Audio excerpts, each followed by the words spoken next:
RunDNA has an incredible range of running and walking footwear, apparel and accessories, catering for anyone who is looking for the right shoe and fit.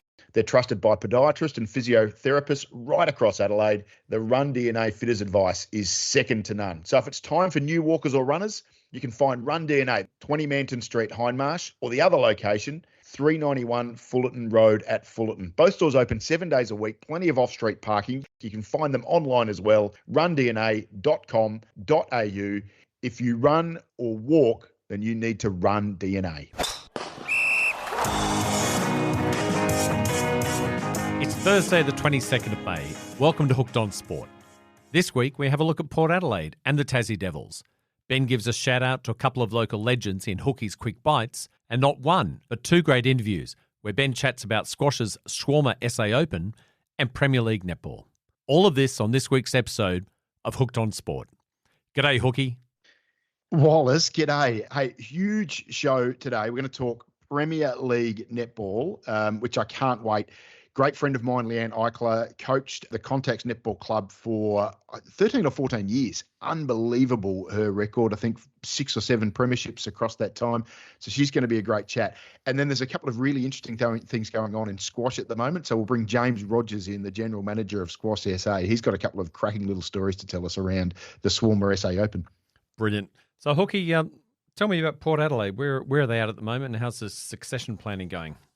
Well, the succession plan is wobbling, isn't it? If you ask pretty much any media pundit right now, they are talking the succession plan down. So for those of you not sure what we're talking about, Ken Hinkley is in the last year of his coaching tenure at the Port Adelaide Football Club, who made the decision at the beginning of the season that Ken would coach out one more season and then Josh Carr would take it over. I have to say, Wallace, I think the succession plan was a poor choice. They had an option at the end of last season to either stick with Ken and stick with him as a preliminary final coach and allow him to see it through for 1, 2 or 3 more years, or be ruthless and make the decision to switch. If you decided that Ken Hinkley wasn't your coach, just make the decision. I think that would have been a reasonable decision to make either way. Instead, they've sort of got one foot in each camp. Yeah, we don't feel we can be ruthless enough to move on Ken, but at the same time, we know he's done enough that he should be there at the same time. So it's been really, really unfortunate the way that has all played out. And these things tend not to work that well when the incumbent doesn't really want to go. I think Ken Hinkley deep down would believe he's a better option for 2026 than Josh Carr is. And once you've got that mindset, I think it does rub off on the players a little bit, that you can see the coach has his nose out of joint a little bit. But what should Port Adelaide do now? They're 4-6. They've had 3 terrible losses by Port Adelaide standards, the club that Ken Hinkley himself has always claimed will never, ever throw in the towel. They never give up. They've put in 3 really poor performances. How do you manage that from here? Look, I'm absolutely of the opinion that now they're here, they have to stand by the call they made as a football club, that the board has to see this out. And there's a couple of reasons why. First of all, the team isn't out of it. 4-6 is salvageable. There's a lot to play for and a lot of players that they can still develop. In the meantime, I think it is actually worth keeping Josh Carr, keeping his nose clean, if you know what I mean, Wallace, actually allowing him to have the free air to do this job at the end of the year, not take over a bit of a broken down old jalopy that maybe we're seeing with Port Adelaide at the moment. I wouldn't allow Josh, if I was the coach that I wanted to see running this team for the long term, having to be tarred with the brush of what's going on right now. The other thing for Port Adelaide is that there's some stability in standing by your decisions and backing those you've entrusted to complete the task. Port Adelaide's very strong on culture, and their culture are values of loyalty and resilience. And I think abruptly removing a coach just because things haven't worked that well this year, it fractures that culture and it fractures the trust within the playing group as well. So I really believe that Hinkley's presence maintains that continuity, ensures the playing group remains focused on performance and not so worried about what's going on in and around the club. I think it would be a huge mistake if Port Adelaide blinked right now. Just allow Ken to do his thing, work with his players. He's always done exceedingly well with that group, and see it right through to the end of the year. If you get 2 weeks out, you think, okay, it's time to shake hands and move on, perhaps. But right now, this is a really important time for the Port Adelaide Football Club to stick with Ken Hinkley and keep Josh Carr out of what any potential mess that could arise. But at the same time, trusting that there is a way out for this football club in 2025. Hooky, turning our attention to Tasmania, Nathan Buckley, is he the right person to coach the Tassie Devils? Wallace, I don't think he is. And I'm surprised that the media narrative has been so pro Nathan Buckley, who I've had a bit to do with. I remember when he was at the Port Adelaide Magpies and I was playing cricket. We're very, very similar age. And I like him and I respect him a lot. But I just don't feel like he is the right fit for a new football club. Let's just talk about where he will be in 2027 when the Tasmania Devils could first expect to join the AFL. He will have been 6 years, not just out of coaching, but out of being involved in an AFL football club. That's a significant amount of time outside of the game. He coached Collingwood for 10 years and won 0 premierships. Now we've just been talking about Ken Hinkley, who's in 13 years and 0 premierships, and the Port Adelaide fans absolutely rage about that. So I'm surprised that a coach of 10 years with no premierships, granted very, very close in 2018, is someone that we see as the gold standard to be able to take over a new football club like this. When you measure that against the backdrop of all the other coaches that are available right now, like John Longmire, like Adam Simpson, who do have premierships to their name. The other thing I think about Nathan Buckley is that there were rumours that he had strained relationships with a number of his players during his time at Collingwood. They were renowned as the Brat Packs, the guys like Dane Swan and all of those guys who were wonderful, wonderful footballers, but perhaps weren't the most professional post-match with their getting to bed early. They like to go out a bit and have a good time. And we understand that, and that's, young fellas do that. But I think that Nathan had a lot of trouble managing those challenges, and you felt that there were relationships that did break down over that time. Now, he's going to be 55 if he takes over that football club in 2027, 55 years of age. That's not a young man who can necessarily ingratiate himself with modern culture, and he'll be having to bring a really disparate group together, Wallace. You're going to have senior players coming in from a variety of other clubs. You're going to have juniors coming in from Tasmania, and you're going to have other draftees that are coming in from other parts of Australia, and it's going to take someone who is that real spiritual, inspiring leadership figure that can bring all of those groups together and turn them into a successful team, which they'll inevitably need to be in their first sort of 3 years to make this kind of experiment of bringing a Tasmanian team in a success. If it was me, Wallace, I would be looking at someone like Jade Rawlings. Jade Rawlings is 5 years younger than Nathan Buckley, has coached his own team to a premiership. That was Norwood in 2022. He had 4 years at Norwood and did a wonderful job. More than anything, Jade's great quality is his capacity to work with and develop relationships with young people. He did an incredible job of that at Norwood. And I think that that's something that would carry over very well to a place like Tasmania, which is where he was born and grew up. He's still working in the AFL system. He's the backline coach at Fremantle. I'll be fascinated to see how they continue to develop with him involved and having an influence on that team. And I just reckon by then, Jade Rawlings will be cherry ripe to take that sort of an opportunity. Yes, he's not the same blockbuster name as Nathan Buckley, but I think as a coach, I think of him as a bit of a very tall Craig McRae, someone that just has that capacity to develop wonderful relationships with his players and with his people that he will work with. A really caring, thoughtful human being. Not that Nathan's not, but I just think that they are skills that Jade Rawlings would excel, and I would love to see him have an opportunity to take a team like that in 2027. I think that would be a great appointment. Okay, let's move on to your quick bites for this week. Let's do it. First of all, I want to mention Gordon Anderson, who is one of the best, most talented, most under-recognised photographers in South Australian football. Massive Glenelg fan. He goes by Flash Gordon Photography on Instagram. His photos are all there available to see. It is quite incredible. He's done this little photo montage of a game between Glenelg and Central District in the SANFLW, probably only about 3 or 4 days old. He put up these 10 photos, and they are just wonderful celebrations of what is still a relatively new competition.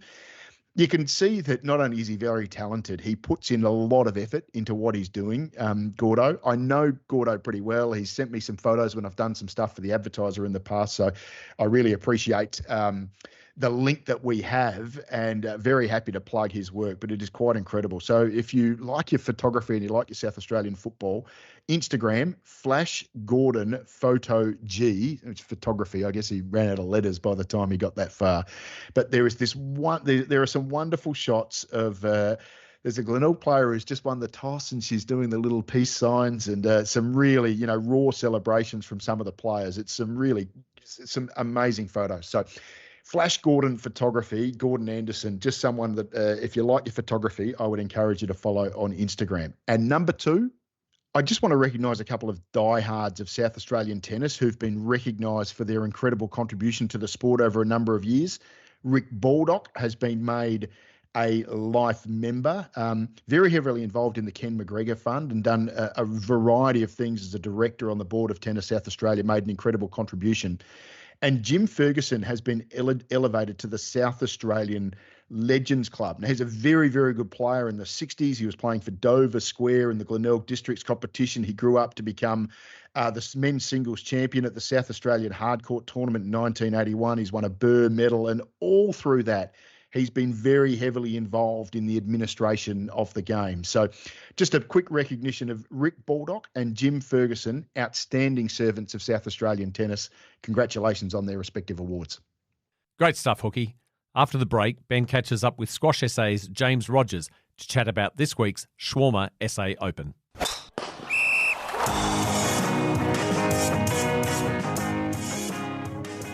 Well, a fascinating little event going on at Next Generation there on Memorial Drive at North Adelaide right now. The Shawarma SA Open. It's day 3 as we talk here on Thursday afternoon, and the General Manager of Squash SA, James Rogers, has been good enough to join us and take us through it. James, welcome to Hooked on Sport.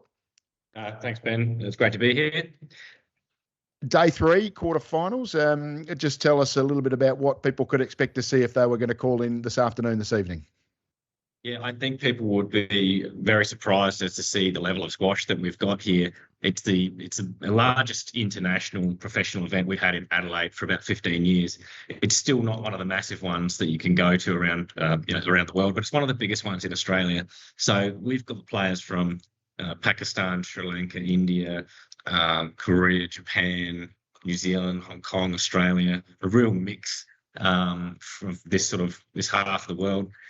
Coming to fight out for really important ranking points that will get them into some of the largest tournaments around the world. So the quality of squash, it's going to blow your mind if you walk in here and just expect to see a little tournament at little old Next Gen in Adelaide. So yeah, I recommend that people just pop down and actually enjoy the venue and the cafe and just be surprised by what squash looks like in 2025. We'll go through some of the internationals in a minute, but Rachel Grinham, one of Australia's all-time greatest players, is amongst it all. So a veteran these days, I think you'd call Rachel, but great to see her in Adelaide participating at the top level. Yeah, we were really happy that she put up her hand to play the event. I don't want to say exactly how old she is, but she has been around playing professional squash for many years, and the style that she plays, she just keeps adapting and changing as she gets older. And yeah, she had a tough fought battle last night, unfortunately, and lost out, but pulled a crowd. Everyone was cheering for her. Great to watch, and she's a great sport and a great ambassador for squash in Australia. So she's great to have around. I noticed as well, you mentioned a couple of the internationals, but there was a cracking match last night, I think it was, between Pakistani international Hamza Khan, who took on Egypt's Shady Sherbini. And I think Shady's been a bit of a local favourite here. Yeah, look, Shady got in a bit early and touched base with us and Lucas Norman, the pro at Next Gen, just offering his services to be involved with junior clinics, club activities. So he does it well. He's a professional who acts professionally and gets around and tries to make contacts, and he's a good ambassador for the sport. So it was a really good match. But Hamza can't sort of keeping a few cards up his sleeve as he goes through the draw, and the pros here and the locals that really know squash well, they're all whispering about, how good really is he. They can tell that he's been he's been holding back a little bit so far. So they're all really excited to see if someone could push him further and how good he actually is. And the people that could be pushing him further, it looks like we've got a gaggle of them out of Hong Kong who really dominated day 2. Yeah, look, the Hong Kong team, they're extremely professional. It's their culture, and they've got great support there in their institute program in Hong Kong. Especially in the women's draw too. There's a couple of dark horses that we didn't expect to get through so far, but we shouldn't have been too surprised the way they train and they operate and the way they get around the world. So, yeah, I mean, I don't mind when you have, a couple of dark horses and cat amongst the pigeons stirring things up myself. It also keeps the Australians on their toes. So you get that sometimes with different players travelling to different tournaments and accruing different points at different stages of their career. The rankings aren't always exactly accurate outside of the top, 60 or 70. And I think we've seen a little bit of that combined with, people trying to pull out something special. Just take us through night 1 and the story of Kathy Conkergood, who was on debut at this level. So, you probably think, oh, what is she? I don't know, 18, 19, early 20s. Tell us a bit about Kathy. Yeah, so Kathy is a local player. She was born in Canada, moved to Australia, then moved back to Canada for a visit and stayed there from about 24 years old to, 40-something years old. And she's moved back a few years ago and just got really involved in the squash scene here in Adelaide. And she's just been knocking on the door for some opportunities. And we actually had a spot open up in the draw. And I gave her a call and said, would you like to play? She jumped at it. And then the passion and enthusiasm that she brought onto the court the other night against, a properly touring professional player, it really got the crowd inspired to see, what you can do and how creative you can be when you're at the other end of your career, I guess. So it was something special for the crowd to get involved in and see. So that was really good from the local. Yeah, 55 years of age, and following a match, that wasn't the end of her responsibilities on the night. Yeah, so I didn't actually know that she was a highly qualified physio, but lucky she was hanging around. One of the highest seeds, Reece Dowling, originally from Darwin, but based up in Brisbane with Roger Flynn. He was 2 love up. He was 10-7 down. He didn't want to drop a game to the boy from Samoa who was playing really well. And he's decided to sprint from the front opposite corner all the way to the back corner to try and dive and retrieve a ball off the back wall, which was impossible for anyone in history, but he's gone for it. And he's landed on his left arm awkwardly. And surprise, surprise, the same thing happened the last time I saw him dive. He's popped his shoulder out. Ooh. So he's come off the court for a 3-minute injury time. And Kathy just came out of nowhere, out of the crowd after a match and just grabbed his arm and said, I'm a physio, and watch this. Just put it back in. And he thought he'd been touched by some religious oracle and went back on court and tried to win. But unfortunately, he was just in too much pain. He couldn't hit the ball hard. So he fought hard for another 2 and bit games, but he missed out. But, yeah, we'll take away the local legend story out of that rather than one of the top seeds being knocked out. So, yeah, it's something good to talk about. Kathy Conkergood, she's going to go down as an unsung hero of South Australian sport in 2025, that's for sure. Day 3 is amongst us now. I'm sure it goes right through to the weekend. James, just give us a bit of an indication of if people want to come along, where they go, how they access tickets, and what the experience is going to be for them. Yeah, like I said earlier, they'll be quite surprised by the level of squash and the athleticism and the way the game's changed since they may have seen it in the past. But next generation's been extremely accommodating to have this tournament here. The only thing is the parking, it's members only. So we've been promoting to park down the road near the golf course or in North Adelaide, walk down, or even get a tram or train in the city, straight across the footbridge, straight in the front doors. You don't need a ticket. Come in, get a coffee, have a beer, have a meal if you want. Tonight, tomorrow night and Saturday all day. There'll be some decent matches on with the finals on at 2 and 3 p.m. on Saturday.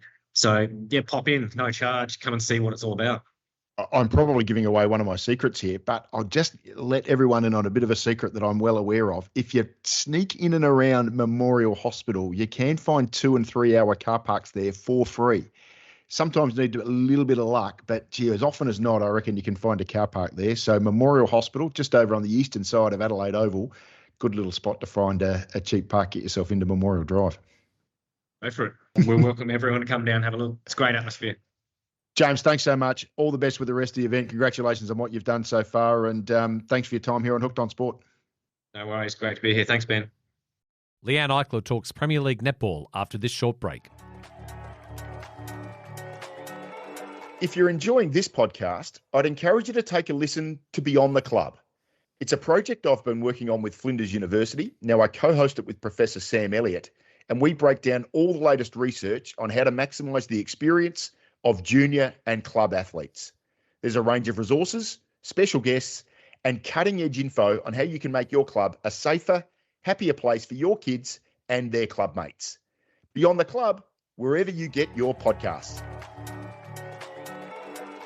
Time to talk South Australian netball and the Premier League competition. The coach of the Context Netball Club, she has been for 14 years now, one of the icons of South Australian netball, a 5-time best and fairest at the Context Netball Club, has been good enough to join us and take us through what has been an incredible opening 6 rounds of the Premier League season. Leanne Eichler, welcome back to Hooked on Sport. Thanks very much, Ben. Look, familiar place for you at the top of the ladder, but it seems like it's been an incredible start to the season. Just take us through the opening 6 rounds. Yeah, look, it certainly has been really tight at the top. I think the top 4 teams have all been on the same points, probably for the majority of those 6 rounds. So, it's really been, we were in 4th position for quite a while, which is something that we weren't, probably aren't quite used to. But obviously just, our percentage has got us at the top, but with the top 3 teams still all on the same point. For most of your coaching career, Leanne, 14 years, it's really been 2 teams. It's been Contacts and it's been Matrix. Yep. I imagine from a competition perspective, it's a lot of fun to see. Now, there's probably 6 teams that can win it, and that is unusual. Yeah, look, I think this is what Netball SA have always been wanting to try and achieve, is making sure that it's a more even competition. And I think, look, in the off-season, there was quite a bit of player recruitment as well as player movement, which has really seen, all teams really improve and really be fighting for position in the top 4. Whilst you've got 4 currently sitting up there, there is also, to this point, no game has been an easy game for us. And that's what you want at this level. You want to be having to put out your best netball week in, week out. Just explain for everyone how the rules have changed and how the recruitment rules are a bit different. So I'm not even completely across it myself, Leanne. I'm sure you will be, but there is a point system allocated to each club and you can only recruit within the amount of points that you've been allocated. Is that kind of how it works? Yeah, that's correct. So depending on where you finished the season before, depends on how many, points you have for your list. So every club has a list of 24 players. And that is to cover off your league team, your reserve team, and also just your extended squad, like your train-on players. So across that, you have to be able to you have a certain amount of points that you can use to either recruit new players, whether it's from local, from another team, or even from afar, so interstate or international. So there's different levels allocated to players, someone that's an international player, someone that's played 50 Premier League games or has been a state or national athlete. They come with the top points of 5, and then it filters down from there. And so let's say, for example, Metro Jets, who I think might be one of the lower ranked clubs, they'll get a lot more points allocated to them than, say, for example, Contacts, the current Premier. Yeah, so like we were the current Premier, so we have only a point allocation of 8. Compared to someone that finishes in that 8th position, they have, I think it's something like 12 to 14 points to be able to use in trying to build their list.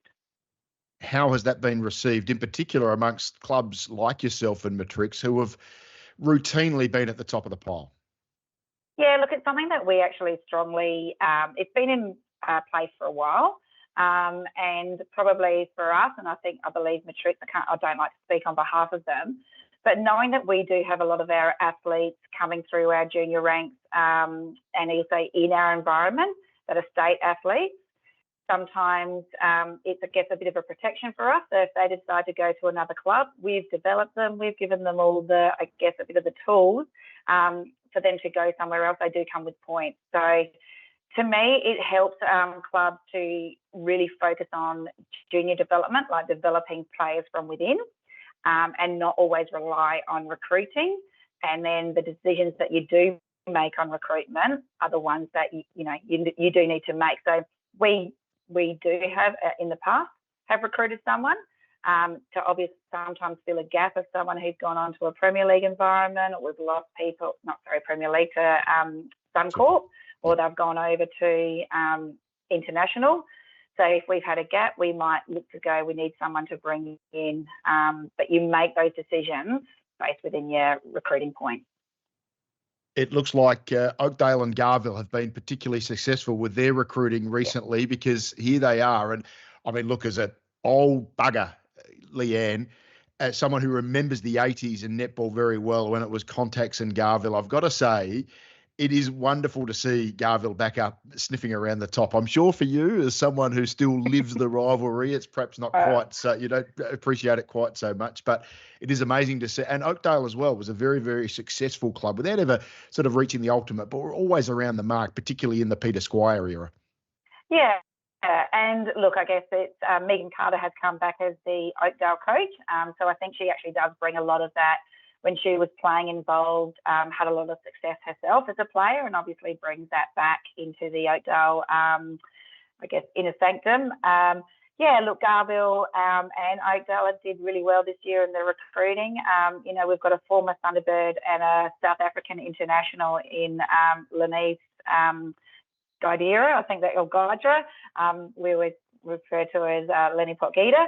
So, yep. She's back playing for Garville, and she's a really strong target for them and her wealth of experience. And it's great for our defenders to have the opportunity of playing against someone like that. And also Oakdale there's a couple of girls that have come across from Tasmania. So I've come over and playing for Oakdale.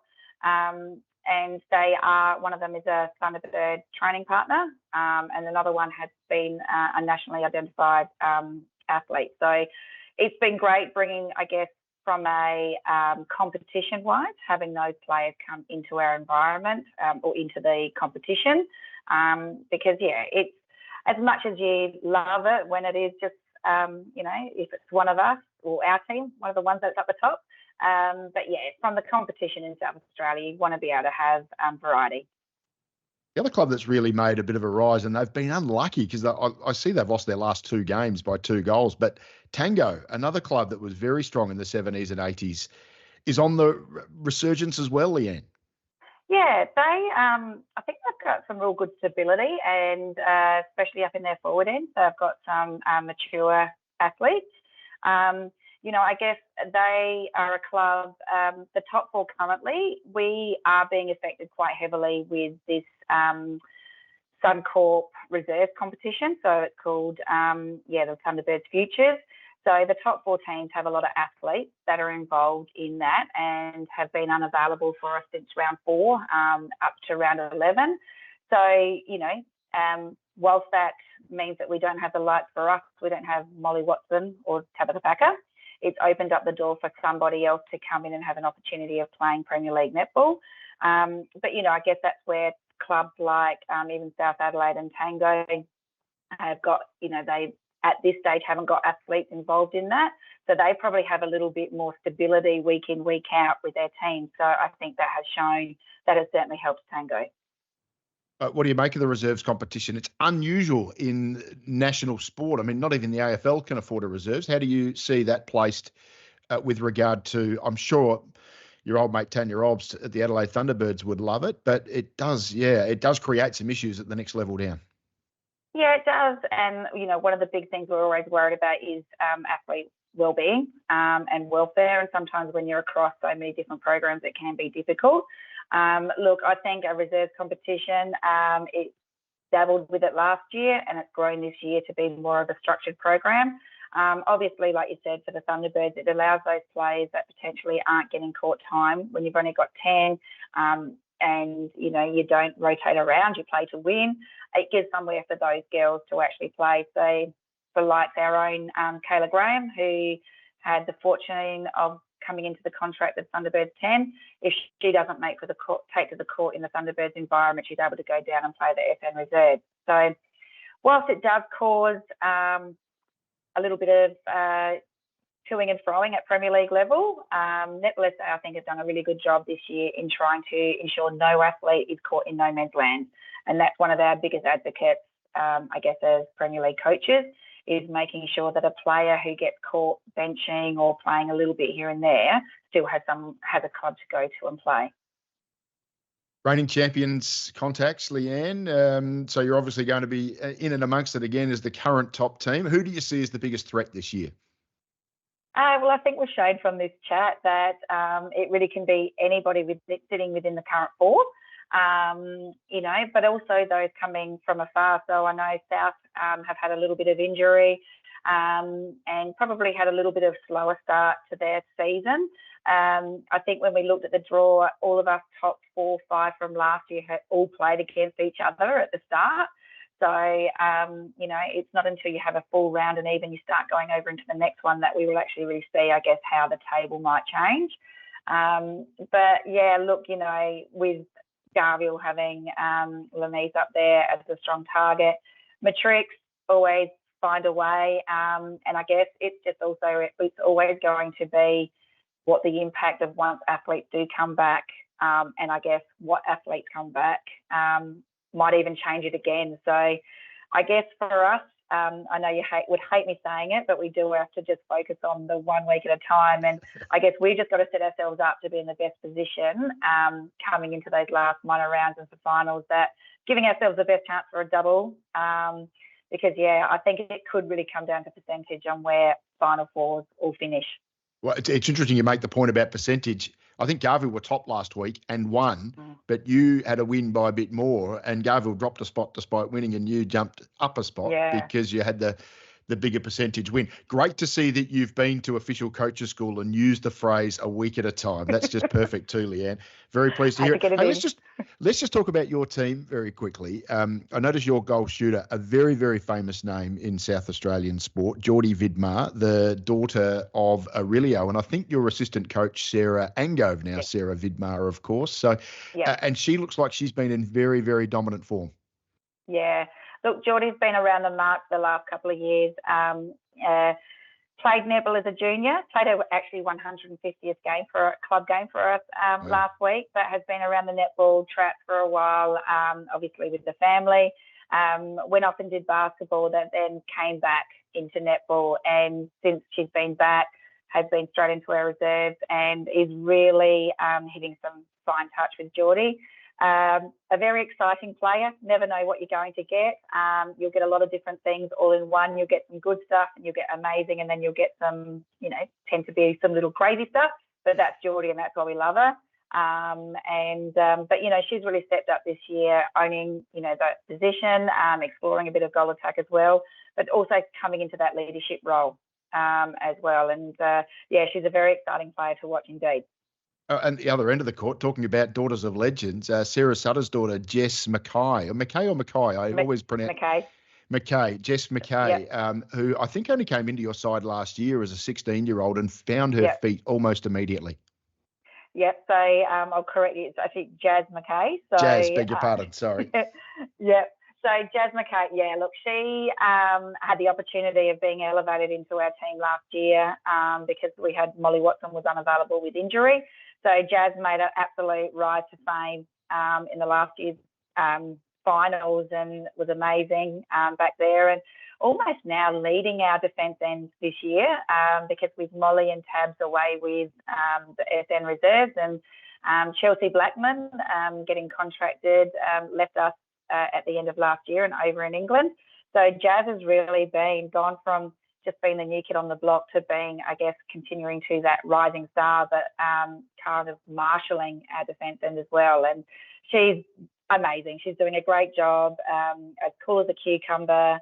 Nothing seems to faze her. That's what we love about Jazz.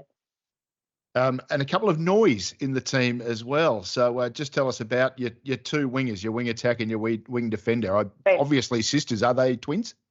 Our twins. And interestingly, we've got 3 sets of twins in our squad this year. So, Wow. certainly makes it a little bit difficult having to get to know who's who. And but yeah, no, look, Jazz and Bella again have been one that came over to contacts and has played a few years in reserves, but really getting their opportunities this year. So with the absence of Tab at that goal defence, wing defence, Bella has really stepped up into that wing defence role and is getting just better week in, week out. And likewise, Jazz as well. You said wing attack. She's also a goal attack for us as well. So she plays across that transverse line. And both of them are just really exciting players. They absolutely play with their heart on their sleeve. So there's never guessing what they're thinking or what their intentions are. And have been great additions to our group. I think this would be almost their 3rd or 4th season. So it's great to see that they've, came across as being patient.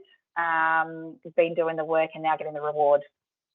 You're someone who spent a lot of time in the middle of the court for contacts in your day, Leanne.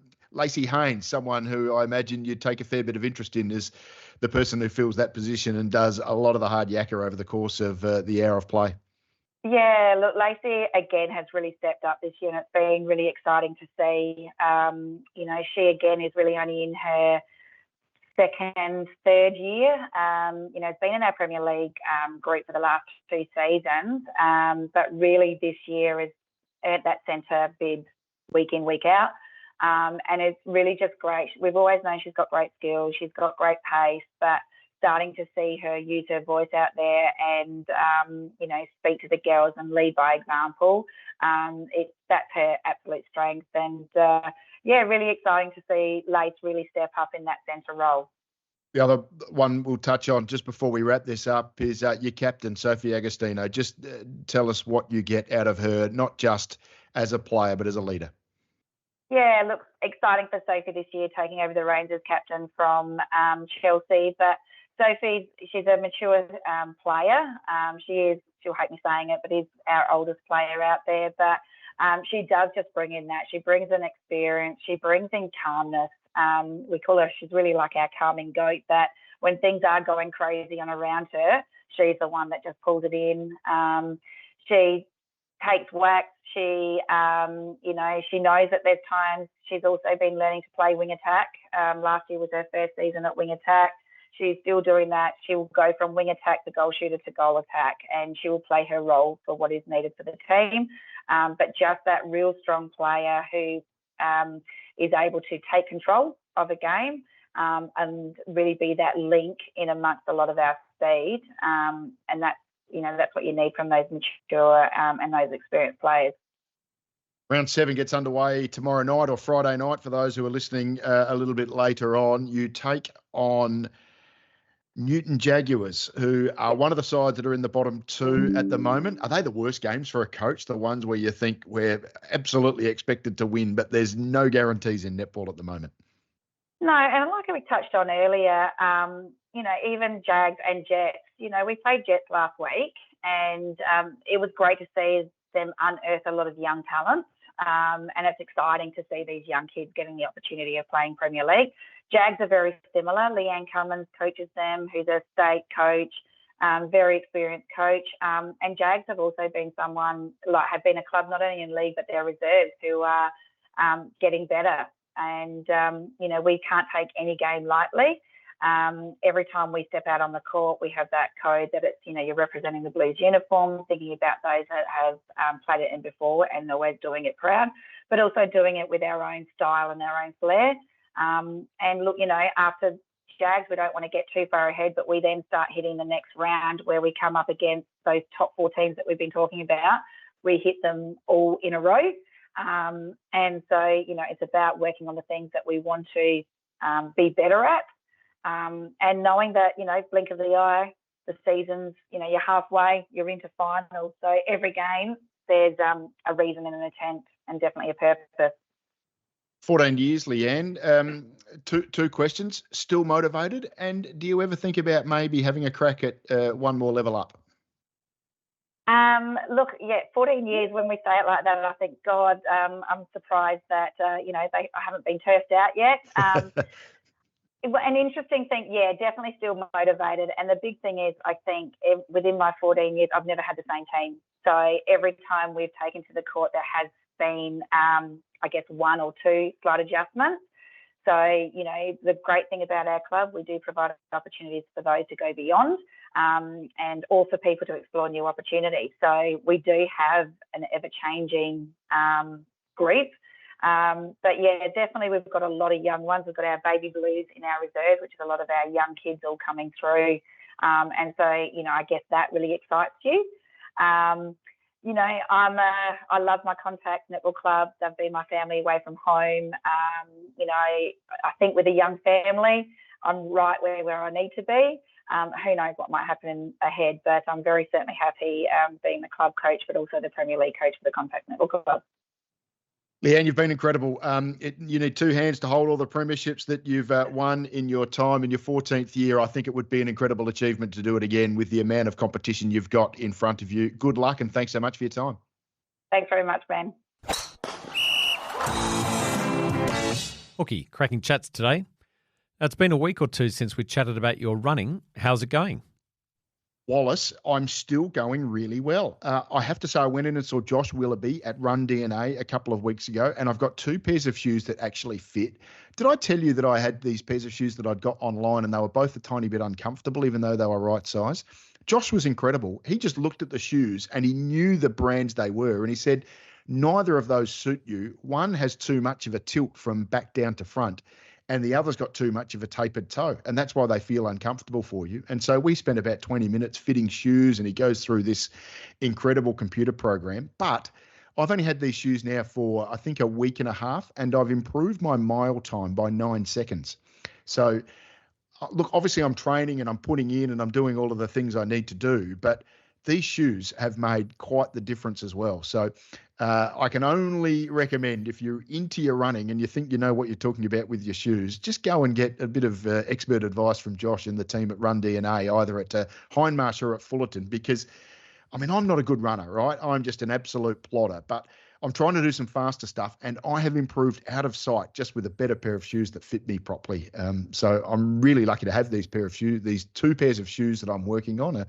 A pair of Hokas and a pair of Asics, and they're very, very comfortable, but you really feel like you can go hard in them, and there's just no discomfort whatsoever. That's great. Awesome to hear, Hooky. Look forward to catching up with you next week. Good on you, mate. Great to chat. That's a wrap on another episode of Hooked on Sport.